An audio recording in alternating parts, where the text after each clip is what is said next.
जय श्री राम दोस्तों। गुरु गोविंद सिंह सिखों के 10वें गुरु थे।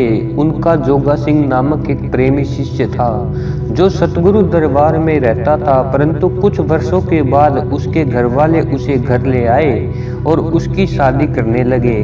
भाई जोगा सिंह शादी के लिए तैयार हो गया। गुरु गोविंद सिंह जी को यह पता चला तो उन्होंने एक पत्र लिखकर अपने शिष्य को जोगा सिंह के पास देकर भेजा और यह कह दिया कि यह पत्र उसे तब देना जब शादी की रस्में चल रही हो। शिष्य ने गुरु की आज्ञा अनुसार जोगा सिंह को वह पत्थर फेरों के बीच में ही थमा दिया, क्योंकि गुरुजी नहीं चाहते थे कि उनका शिष्य संसार के बंधनों में फंसे। भाई जोगा सिंह ने पत्थर को लेकर कभी अपनी आंखों से लगाया, कभी सीने से, और फिर उसे खोलकर पढ़ा। उसमें लिखा था कि पत्थर को पढ़ते ही तुरंत मेरे पास चले आओ।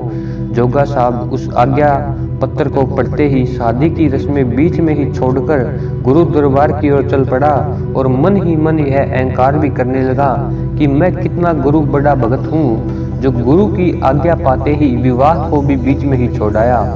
बस मन को और क्या चाहिए। मन को सहारा मिल गया और तुरंत अपनी कार्रवाई शुरू कर दी। चलते चलते रात हो गई।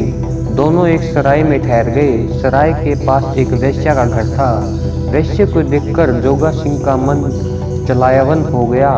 उसने जाकर वेश्या का दरवाजा खटखटाया। पहरेदार ने जवाब दिया कि अभी अंदर कोई गया है, आप नहीं जा सकते। वह वापस लौट आया। मन पर वेश्या का ऐसा भूत सवार हो गया कि नींद कोसों दूर भाग गई। वह फिर गया, परंतु पहरेदार का पहले वाला ही जवाब पाकर फिर से लौट आया।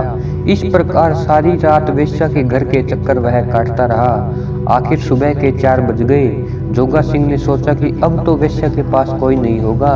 यह सोचकर एक बार फिर उसने वेश्या का दरवाजा खटखटाया तो चौकीदार कहने लगा, अरे तेरी वेशभूषा देखने से तो लगता है तू किसी गुरु का प्यारा है। ये क्या कर रहा है तू? सुबह के 4 बज चुके थे। यह तो गुरुवाणी का समय है। यह सुनते ही जोगा सिंह तो जैसे नींद से जाग उठा। उसने तुरंत सतगुरु के आज्ञा पत्र की याद आई और वह तुरंत गुरु के दरबार की ओर चल पड़ा। जब भाई जोगा सिंह गुरु के दरबार में पहुंचा तो सतगुरु महाराज सत्संग फरमा रहे थे। सतगुरु की आंखों में लाली देखकर जोगा सिंह ने पूछा, गुरुजी आप क्या रात को सोए नहीं? आपकी आंखों में नींद नजर आ रही है। सतगुरु महाराज कहने लगे, जोगा सिंह अगर मैं सो जाता तो सारी रात तेरा पहरा कौन देता? सारी रात चौकीदार बनकर वेश्या के घर पर तेरी पहरेदारी करता, सोता कब?